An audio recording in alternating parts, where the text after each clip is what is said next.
Hello, and welcome to Total Mage. So, recently I have been spending a lot of time playing Minecraft on my Xbox One with my wife and my 6-year-old son and my brother and a couple other people, and we've been playing in the survival world a lot off YouTube, and I wanted to take just a day, just the video for today, and kind of just show off some of what's going on in this world. This is my brother's spot. His friend is building a castle above him, and this is kind of his little area. And like I said, we're playing completely in survival right now, so that's his barn, and this is his house. He's building this like Nordic style kind of smaller house, very, very sharp looking. And there's a village that he's working on crafting right now. We'll see that in a second. Yeah, so this is where he kind of set up his home base after spawn. I like the way that he used this whole cliffside, and he built a cave, and there's another portal there to the left. So we're going to come down the road here, and right when we come around, we'll see my place. So that's my house there, that little shack that I built recently. So that's I've been building that, but my wife has been doing a massive assisting in resource gathering to help with that creation. And we kind of just gradually expanded it a little over time. This is my brother's farm, and he's building a couple Tudor-style house and a really cool windmill there. Hey, Mr. Cow, what are you doing here, Mr. Cow? Get away, Mr. Cow. Go, Mr. Cow. So, yes, here we are. Bump, bump, bump. This is Mikasa. Like I said, this is the world spawn, so this is where the spawn starts for the world. There's the entrance to our farm. And we kind of we started just little incrementally. We built a little bit of a base, we dug a mine, and I'll get into what actually we did first that kind of really helped with the success of being able to build something like this. In survival, it's quite daunting. I think this has started about 2.5 weeks ago, so it hasn't been a lot of time. I mean, it's been some significant time, but not a huge amount. So there's the Porte-Cochere coming in, got a little stable going on there. There's the entrance to my house. We'll come back to that. I'm gonna pop over here first to the farm just to kind of show you what that looks like. And that tower there, I'm planning on doing the same thing I did on the entrance that we just came in there, but over here in this corner as well. I like the way that looks. It turned out really good, so I'm gonna do that again for a second time. Out here, this is our farm.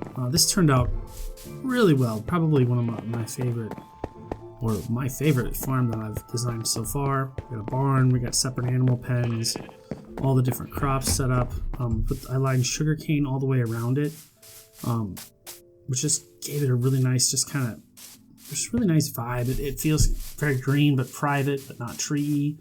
Apparently we're building a road through there. This pops down here into a cavern right by the spawn. There's a zombie spawner down there that we've built off so that we have a nice little XP farm, so we don't have to go to the Nether to farm Blaze, which is what we have for an XP farm over there right now. So yeah, this sugar cane with the oak with the dark wood border all the way around, and obviously that's for growing. So these planks, excuse me, my brother showed me this trick with these planks where you put the planks onto your water rows, and the water still feeds the crops, but you can't fall in or nothing like that. It's very, very slick. So we've done it with all the crops. This is a dark oak tree farm that I use just to kind of keep on top of dark oak production. It's the wood I like using the most, and that's actually been really good. There's like a walkway around the top of it, so it's very easy to farm it and not lose wood and get all the sapling drops. On this side of the house, we do have the entrance to our tram. So we have a tram that runs to the closest village. This is probably like 300 blocks away, but it's like that all the way through. That was the second big project that I built. The first project was actually the storage system, which is in the basement of our castle here. But the tram was the second, and that was a ton of fun. Man, a lot of cows hanging out today. I don't know. Today's just like a cow heavy day apparently. So that's the back door. We're coming around the side. I think we're gonna go I'm gonna head right in the front door here, so you just kind of get that initial awe moment when you walk into the house. It is the entrance into the house is pretty slick. I feel like it could be a little more breathtaking. You know what? Actually, let's head up to the top real quick first and take a look, just an overview look at the farm, just to kind of get an idea of how it laid out. I was I've been happy with a lot of the things in this world, but I can honestly say the farm has been one of the things I've been the most happy with, hands down. So yeah, that's the entire layout of the farm. Just clean, crisp, very sharp looking. There's the tram, and there is the Tower of Death, as it's called in some households in hushed tones. Shut doors behind you because you never know. In survival, you always shut the door. Except when you see me not shut the door, and then that's the one excusable moment in which you don't shut the door. So, entrance to the house. Here it is. It's very grand and impressive. Shut the door. There we go.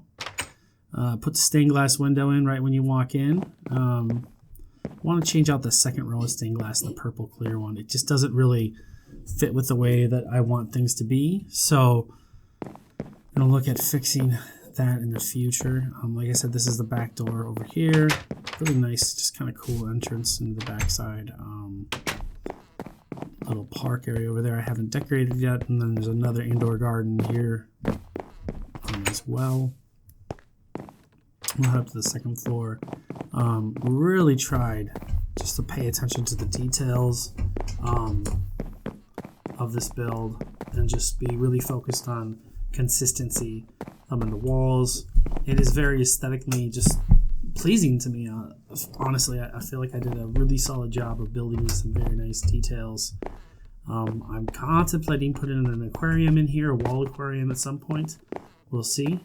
A lot of open doors, man. What's going on with me? We'll see how that works out in the future. So yeah, that's the interior. I think we're gonna hop upstairs and check out the top of the tower. It's quite good looking. We'll see how that all works out. This is actually, we're in the mine area, so that's the hallway to my brother's place. And then this elevator system drops down here. This is the actual mine down here on level 12. The elevators that made things a lot simpler for us, a lot quicker. And then this is the first project that I worked on. So this is the storage system. This has got our sleeping quarters down here.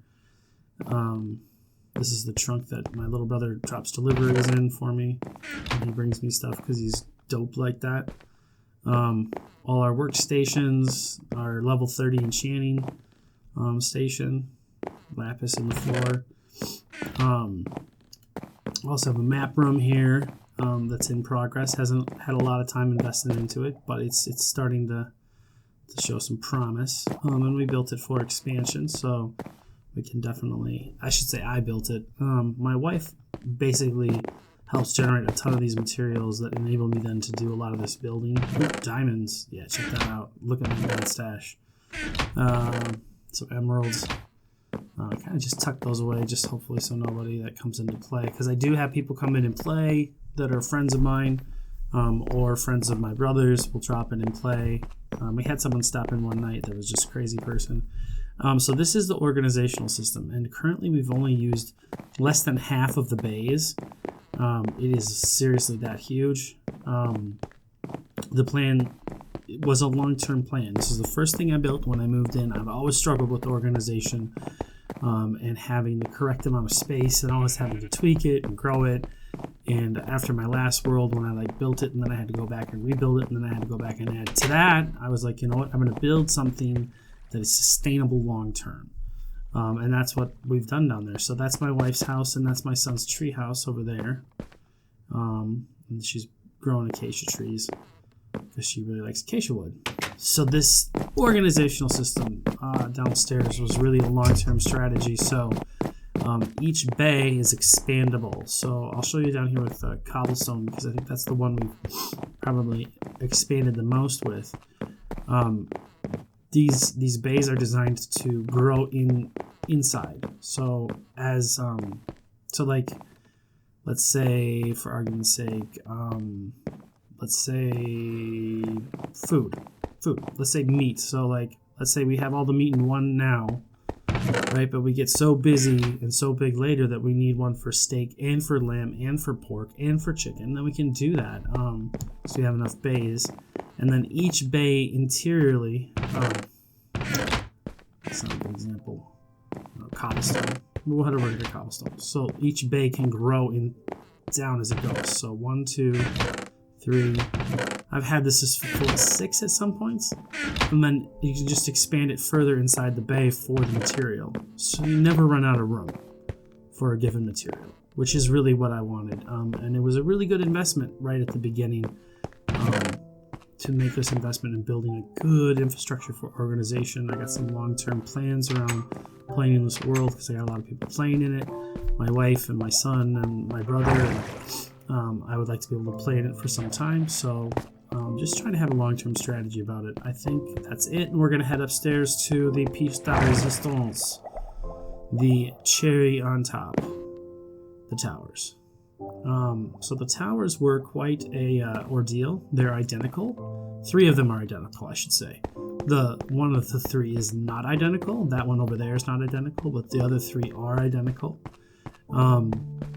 And a nice elevator system installed. So there's actually a 5-layer elevator system from the basement mine all the way to the tip top of the tower. It's 5 elevators up. You can traverse this house very quickly. I'm working on building a level 30 station up here, but I haven't yet figured it out, and I want to have a better access to the view, so I'm still working on this. This is all kind of a work in progress, the top tier. I think I might put in a glass railing system up there, just to kind of make the view more accessible. Like I might even put in a partial glass floor. I haven't figured it all out yet, but I want the view up there to definitely be something that people can go up and then look out at the world and see it all. Farms down below here. Yeah, I can't jump up on the fence. That's so annoying. We should be able to. Yeah, we'll go over here. We can do this. Jump. Nope. I'm gonna try again. One more time. Jump. There we go. We got it. Yeah, so just crouch. So that's the farm. Boom, boom, boom. The beautiful, beautiful farm. My brother's spot over there. He's built the 2 Tudor houses and the windmill. It's starting to really look quite aesthetically good. This is quite the distance. It's 139 blocks from here to the ground, which is just crazy amount of distance. What else? I think that's about it. Really, I think you can. Pretty much that's about what we got. So thanks for dropping by and checking this out. Been really enjoying playing, and I hope that you enjoy this video. Thanks as always, and I will see you next time.